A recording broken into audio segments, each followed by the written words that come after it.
Welcome everyone. Here we are at Buttonwillow, California on a beautiful October day, enjoying the Hankook United States Touring Car Championship. I'm Loretta Stribling, and joining me in the booth today is ex-touring car champion Rick Nannini. Hi Loretta, thanks a lot for having me today. Really excited to be here. Well, it's great having you. So how about we go down to where the action is with our third member of our team, Jennifer Grossman.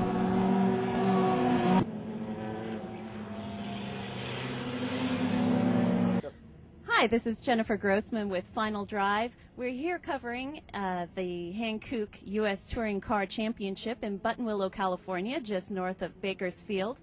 As you can see, it's overcast, not too hot, not too cold. Fantastic day for racing. The action here today, we have Curt Simmons leading the championship points with 2 races to go in the series. He's in first place.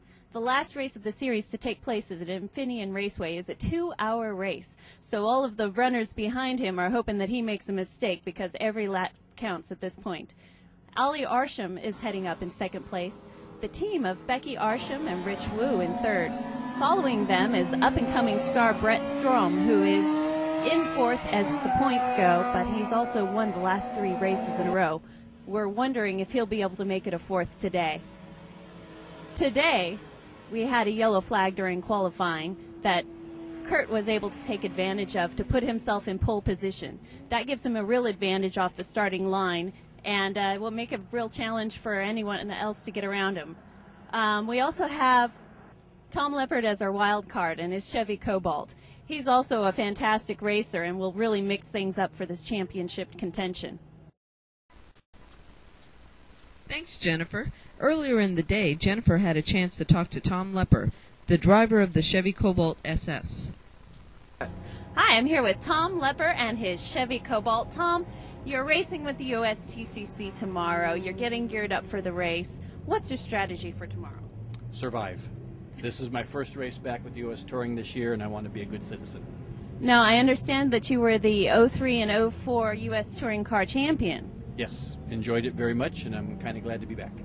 Now, how are you feeling about racing this Chevy with the USTCC? I understand that you were racing a different car previously. How do you think the new car will impact your racing? I hope that I've got the car developed enough to where we can be competitive. That's it. Now, given the weather conditions and the track conditions, what's your plan for a setup? I have the car very neutral, very dialed. I'll be able to really count on the curvy parts here. The cool weather will really help my power down the straight, so I think the car will work really well in these conditions. Outstanding. Now, I understand that you are a seasoned racing veteran with many years of experience under your belt. We've got some younger... Team. Well, you know, it's how you feel, right? But we have some kind of younger competition out there. How do you think your experience will stack up against these newer racers? That's about the only thing I got going for me. That's great. Yeah, that Tom Lepper, he's a fast driver. Well, now from a veteran and ex-champion, let's go to a rookie. Jennifer is with Niki Tam in the Acutech Acura Integra R.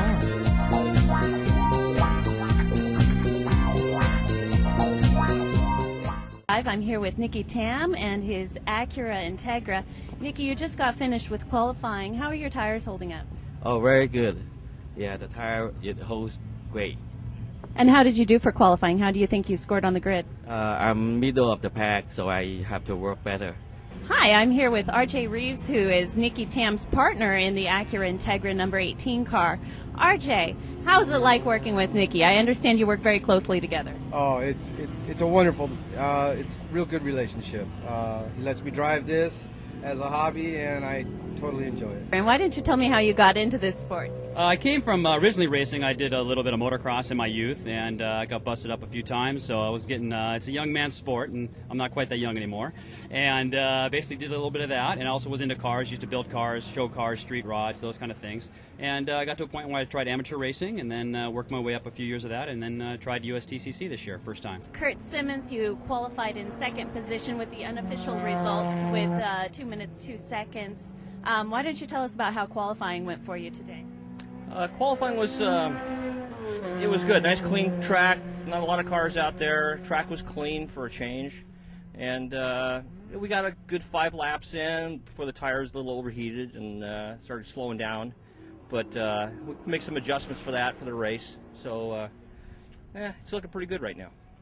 So you'll be lining up right next to Brett. What's your plan to keep him behind you? Cut them off at the first corner. That's always the best way. So what can you tell us about the car you're driving? It's a BMW 318 Ti. That's a hatchback, right? So why does that make a good race car? Well, the chassis is a little bit lighter than the typical E36 chassis that is very common in tracks out there. So basically what we've done is put a larger, the 2.8 liter engine in. U.S. touring car, it's pretty liberal with modifications in that regard. Essentially, we put a stock 2.8 in, and so that gives us really good power on a little bit lighter car, even though it's still actually with a couple little changes completely street legal. Interesting. So what else have you done to the car to make it go faster? Aside from the engine, we have a ground control suspension, a pretty much off-the-shelf parts. We have just a new modification we're testing from Bimmer World this weekend. That we got some the dual pickup fuel pumps.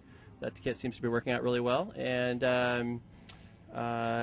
just completely stripped out and lightened up as much as we possibly can. Thanks, Jennifer. Now let's go for one lap around this very tricky 3-mile course. Okay, here we are on board Brett Strom's BMW. He's headed towards the first turn, which is Sunrise Corner. Hard on the brakes here. Finish at third. And on the gas.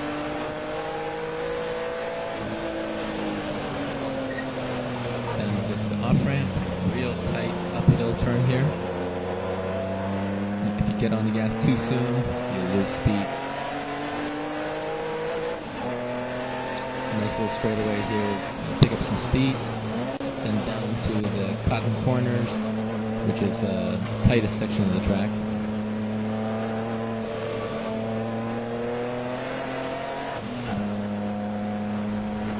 The grapevine is important to take that flat out, and not everybody can. And the club corner here also important to take flat out. Brett does both. Lifted a little there.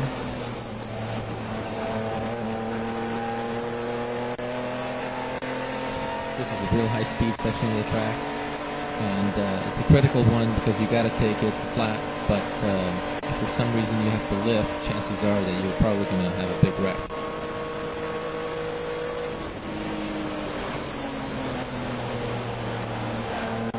This is probably the best, most fun turn there, Lost Hills. You catch a little air. Then you're getting close to the sweeper.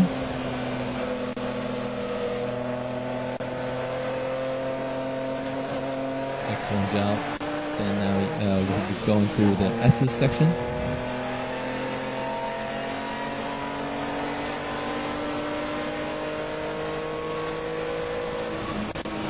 And finally, again, brake hard, downshift for the sunset turn.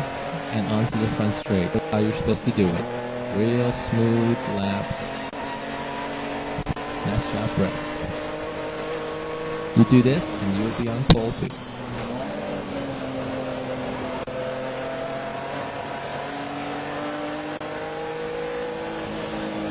Here we have Strom getting ready from pole position. Now let's go to the starting grid with Jennifer.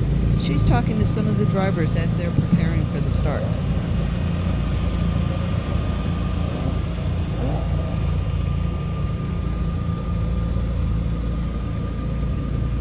I'm here with Ollie Arsham, and he is second in the points contention. He is on the last place in the grid and getting geared up for the race. Ollie, what are your thoughts? My thoughts are not to mess this up. And I want to say the first place is pretty much out of reach, but losing second is quite within reach, so the key is not to mess up and just have a safe race, stay out of trouble, and finish so we can move on to Sears Point and do well there in the 2-hour race there, which I hope will be a really good for the Go-Go Gear car here, because it's much easier on gas than the other cars, so I hope to have a good advantage there.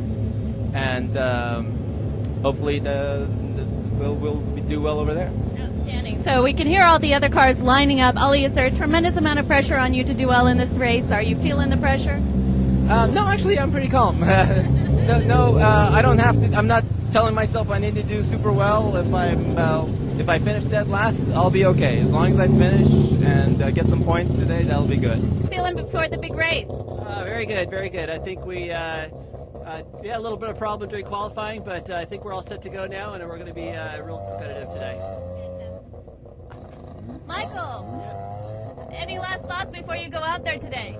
I want to see if we can run clean, have a good start, and try to run consistent laps.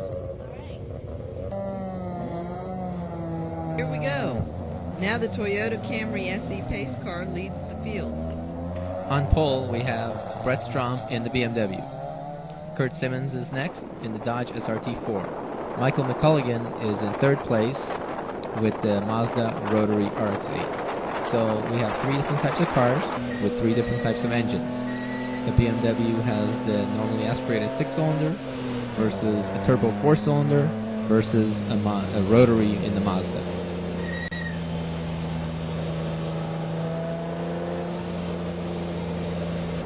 So Rick, you're telling me there's three completely different types of drivers and three completely different types of cars.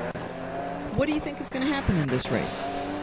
Well, the BMW being a rear drive car is usually very good at the starts. The Dodge being front wheel drive is usually not very good at the start.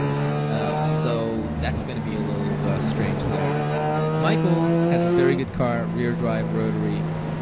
So he should do very well, provided that he get the timing right, because he doesn't have a lot of experience, so you never know.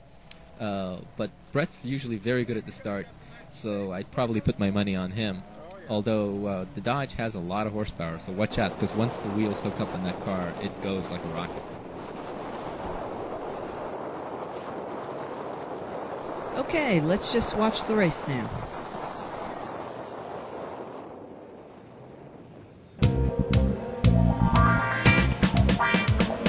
Wow, look at that start. Andy went 3 wide going into Sunrise. Andy's always great at the starts. Well, looking at it again, it looks like Strom made a mistake. Yeah, it sure does. Let's take a look here, see what we can find. Yeah, it looks like he went from second to fifth instead of third. That's the position, that mistake looks like it cost him a couple positions at least. Yeah, and that's exactly what Simmons wanted to happen. You heard him mention in the pre-race interview that his goal was to cut off Strom at the start.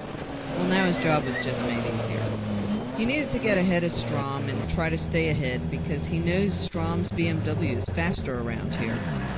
Yeah, let's watch from a different perspective now aboard Simmons' Dodge SRT4. That Dodge is usually not that great at the starts. You can find a lot of power on front-wheel drive layout, and it does not make for a good drag race car. But that time he did exactly what he needed to do, like you said, and the thing is gone. I'll tell you, on paper, specs can say whatever they want, but Simmons did an outstanding job at that critical start. If this championship goes down to the wire, he will look back at that start down the road. Yeah, he sure will. Look at all that clear track in front of him. That's exactly what he wants. But he's having the problems putting that power down. You can tell by the sound of the engine. Okay, so how about we check out what's happening behind these guys and check from our other camera, the one that's inside the Racing Beat Mazda RX-8, Michael McColligan. Michael's a rookie, and he's only done 1 or 2 standing starts ever, I think. But he has a great car, and he timed that perfectly, beating Simmons. Well, he actually got a jump on Simmons and could have gone to the lead, but he got stuck behind Strom. Yeah, see, that's one of those rookie mistakes. When you've been doing this for a while, you learn to have a plan and not to get boxed in like that. He did an awesome job at the start, and he could have gone to the front, but instead he lost the position and got passed by Chittum. Well, don't you think he's doing a good job of keeping up with the leaders? Yeah, he is, but you know what? He could have been in front of him. Michael's very good in the tight sections, especially a section they call Cotton Corner. That RX-8's really hooked up there. He did let off a little bit, which I think it cost him some time there. Well, it seems like the pack is really tight, and it seems like if one car makes a mistake, it could cost them a good position. Yeah, I think that's what Andy Chittum in the 38 black BMW is hoping for right now. Well, now I'm board Strom's car, and it looks like Strom's is wanting to get by Simmons' Dodge. Yeah, look at Curt just made a small mistake there, and here goes Brett. Oh, it looks like they almost touched. Yeah, I think Brett's being really aggressive. He's trying to get by, and Curt's trying to do whatever he can to not let him by. But looking at his driving, you could tell Brett's just taking it easy, being very cautious, not making any mistakes, and just smooth and trying to get by. Well, looking at it from inside Simmons' car, you can see how tight the battle is, and it looks like, look how much speed he lost at that one turn. Yeah, now he's trying to use the horsepower of the Dodge to get by the BMW, and that horsepower is the biggest asset that Dodge has. But if he tries too hard, then he's just going to chew up those front tires. Well, he had him there, but he went a little too wide on that turn. See, that's what it is with that front-wheel drive with all that horsepower. It's really tough to plant that power down, and you got to be careful. Otherwise, you could make things even worse. These Hankook tires that all these cars are using are really sticky. Yeah, everyone's running the same Hankook Z214 tire, and they're all running the 225, 45, 17s. And even though the tires are street legal, they're almost a true racing tire, and they're extremely sticky. Well, tell me, what about the heat? Is that going to be a problem using these tires? Yeah, exactly. And Curt's got to be careful because just looking at the way he's driving, he's going to overdrive those front tires and overheat them. If you have a good setup like the BMW has, it makes sense for tires. So in the long race, as the race goes on, it's getting worse and worse, and the front tires are going to lose their grip. Because these tires have an optimum heat range, and if they're too cold, they're not sticky, and if they're too hot, they're never. So you got to keep them in the right range.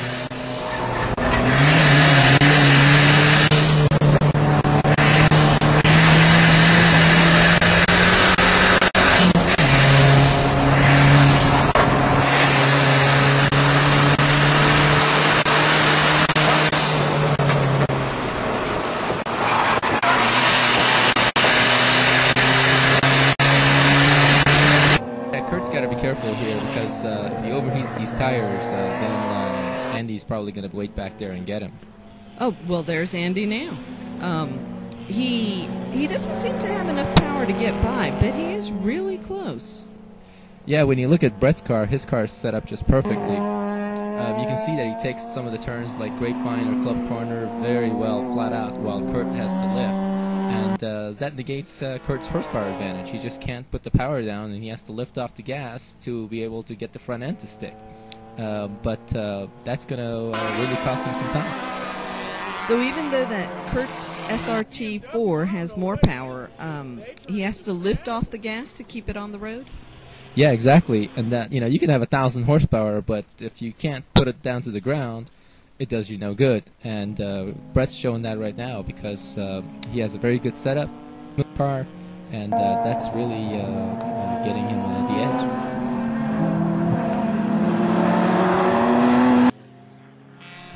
And now to Jennifer for a section we simply call Tech Tip.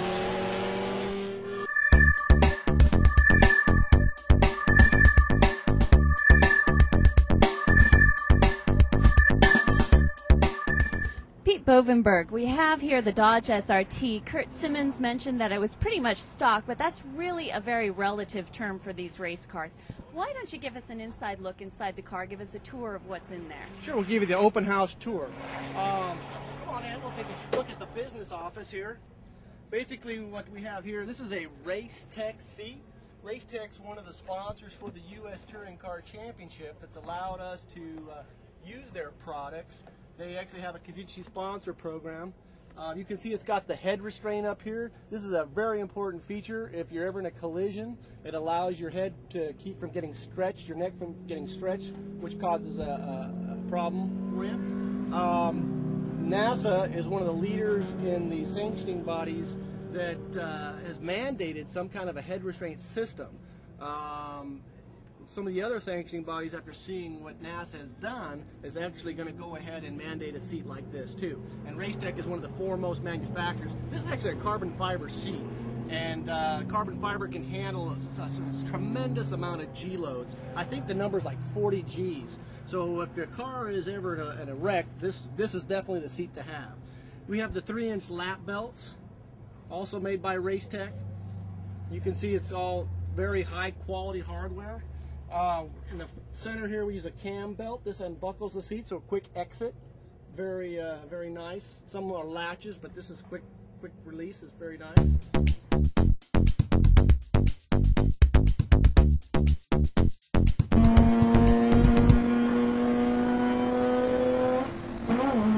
Thanks, Jennifer. Those were some great tips. These guys actually use a ton of safety gear, from their suits and belts to the seats and roll cages and Hans devices.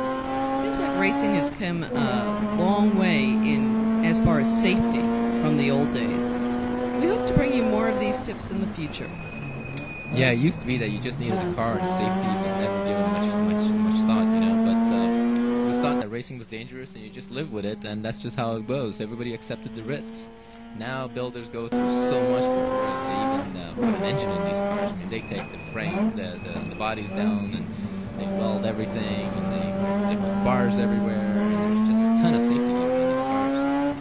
Well, it seems like in the old days, drivers didn't even want to wear their seat belts because they said it restricted their movement, and they wore basically a leather hat instead of a helmet. Yeah, times have changed. Now we don't even let our kids ride bikes on the street without a helmet.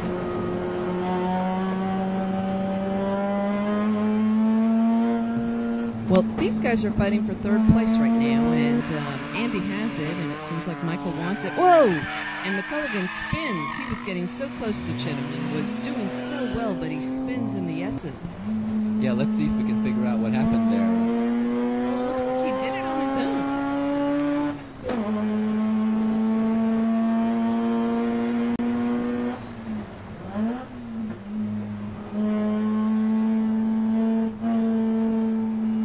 Yep, it sure does look like he did it on his own. Looks like he just went a little wide going into the corner. Got in the marbles. That's the area of the track. And once you put your left front tire there, there's simply no grip over there. Fortunately, it looks like he didn't hit anything, so he should be okay. Well, Rick, actually, it looks like he's pitting. The Mazdatrix RX-8 is going to the pits, and I guess he might be done for the day. I wonder if something caused the spin, or maybe something else. Because with a full course yellow, he could have caught right back up to Chittum. Not much time for that, because the white flag just came out for our leader. Brett Strom in his SLR International BMW has been leading since, I guess, lap 2. Yeah, Brett just opened up a comfortable lead over Curt, which is not good news for Chittum. He wanted these guys to dice it up and take each other out, so he'd have a better shot at it. Well, as I see it, Andy has been doing better than ever. If he can keep out of trouble for this last lap, he will be probably at his first podium finish in USTCC. He should be pretty happy about that. Well, there you go. Strom gets the finish over Simmons and makes it 4 in a row. Yeah, this finish is going to be very good for Simmons also, despite the second place. It's really good for him in the points because now he's got a 94 lead going into the last race over Arshan.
Chittum, who placed third in the USTCC touring car race for Hankook Tires at Buttonwillow, California. Andy, this is your first podium with USTCC. You had a tremendous start, going 3 wide through turn 1. Tell us about the race.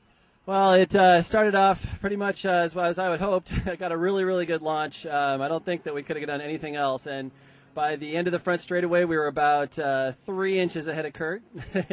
And that was enough to kind of still go about 3 wide all the way through. We didn't really straighten out until after about turn 2 or so. And turn 2 was very, very tight. So from there, the Brett and Curt had a little bit better pace, and they pulled out a little bit. But we stuck in there, held it on for 3rd place, and I have to thank BTM Motorworks for building me an awesome engine to get off the line like that, and Le Mans Karting. Fantastic, clean race today. Why don't you tell us how it all fell out for you? It was got a good start, took the lead on the first lap, but we got all the way to Magic Mountain over here, about turn 7 or 8, whatever it is, and that BMW just had a little too much for me, outbraked me going into the corner, and from then he just walked away. It's pretty hard to beat that horsepower in the handling of the BMW. But the Dodge did a really good job. I don't know what else to say. Got beat, got second. First place finish going into the second to the last race. You ended up with both the rookie of the race. You ended up with the first place finish. Tell us how this race went for you. Well, it was kind of interesting. As I said before, I had that bent valve, so I was just trying to kind of save the motor more than anything. But thought I got a good start until I went to second and totally lit them up, and then everyone went by me, which was cool. So we went 3 wide into 1. I had a great race with Curt, and we were really close for most of the lap, and I finally got by him over by Magic Mountain. And, yeah, it was a fun race. I was able to kind of step away from him at that point. My car seemed to be a lot better in the high-speed stuff than his, but, yeah, it was a good race. Thanks for joining us. Tune in again next time when we'll bring you another exciting episode of Final Drive TV with the latest news from the world of cars. For more information and to view complete episodes, please visit us at finaldrive.net.